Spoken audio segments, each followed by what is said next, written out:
ايوه. ايه يا حبيبتي، اخبارك ايه في المذاكره؟ انا تمام، انا تمام. انا بس بدور على حاجه للضغط. انا عايزه ما عندكيش حبايه للضغط؟ ابعتي لي حبايه للضغط. هيجرى لي حاجه، هيجرى لي حاجه. انا مش عارفه، انا مش عارفه الامهات هي اللي بتمتحن ولا العيال؟ انا بمسك الكتاب اكتر ما ابني بيمسكه. والله يا بنتي بمسك الكتاب اكتر ما ابني بيمسكه. انا هيجرى لي حاجه، والله هيجرى لي حاجه. ليه بس؟ هو قال لي ليه بس؟ انا طول النهار وطول الليل بجري ورا ابني في الشقه. الراجل طفش وساب البيت. الراجل طفش.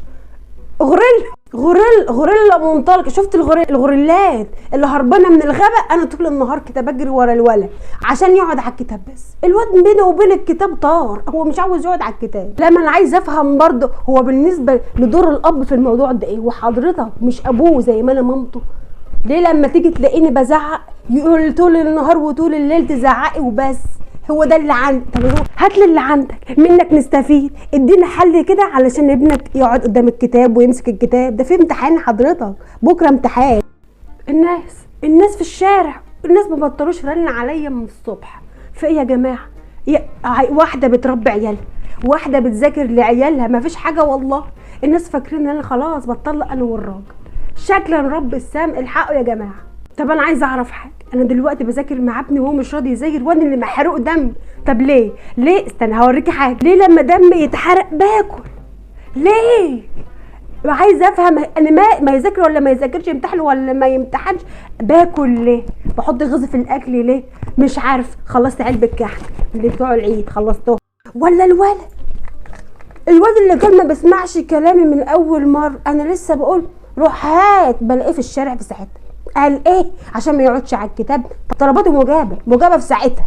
طب يا ابني اقعد على الكتاب. طب يا ماما خش الحمام. طب يا ماما جعان. حط كل حاجه قدامه، ومفيش فايده. بتدور على الحاجه اللي مش موجوده. قلت اعمل زي الامهات واجي اذاكر مع الواد. تعالى يا حبيبي يلا اما اسمع لك. لا انا قرات بس والاستاذ قال لي اقرا بس. هو قال لي اقرا بس يا ضناي. حضرتك لما تيجي تحل الوقت في الورقه هتقول لهم انا قرات؟ هتبقى فاكر الاجابه؟ تعالى يا ابني ما اسمع لك زي بقيه الناس. لا خلاص انا خلصت. تعالى يا ابني سمع. لا انا خلصت والاستاذ قال لي انت شاطر في كل حاجه. طب تعالى وريني شطارتك. تعالى يا ابني وريني. الواد محى صوت الشتوي. انا صوت الشتوي طول ساعه المذاكره وساعه الامتحان مش موجود. مش موجود. انا والله ما هتفاجئ لما يجي لي ورقه كده من المحكمه اللي جوزي اتجوز عليا. له حق. غوريلا منطلقه في الشقه ليل ونهار وساعه الامتحانات وساعه المذاكره وساعه الدروس. له حق يتجوز عليا بالاربعه. بس ارجع واقول انا مش لوحدي في الليله دي يا باشا. انا مش لوحدي، حضرتك برضو ليك دور تمسك ايد وانا امسك رجل ونعلمهم الادب. هو مفيش حل الا كده.